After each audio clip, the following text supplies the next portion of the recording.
If you're a reader who's interested in the behind the scenes of how books get published, I have a really interesting story for you. So, I'm an author, and something happened with my book that I think you probably have never heard of happening before.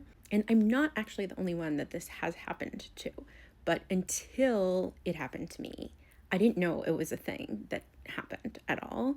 And I think readers would be intrigued to learn about it. So, when my book was being submitted to editors at different publishing houses to see if somebody wanted to buy it, multiple editors were interested in it. And so it went to auction and it sold at auction for a good amount of money.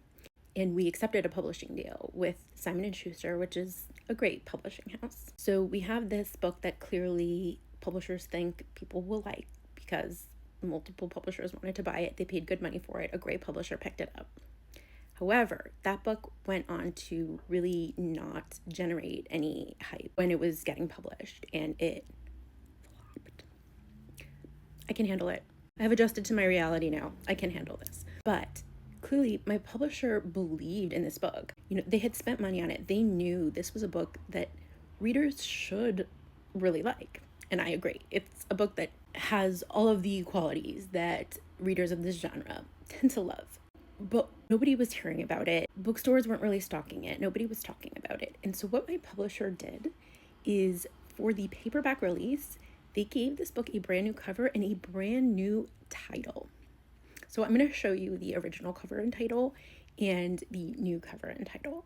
And perhaps you can see here what my publisher is aiming to do with the paperback release of this book and helping it find its audience in the way that the first version did not. But before this happened to me, I had no idea that a publisher would take a risk like releasing a book with a brand new title in its paperback form.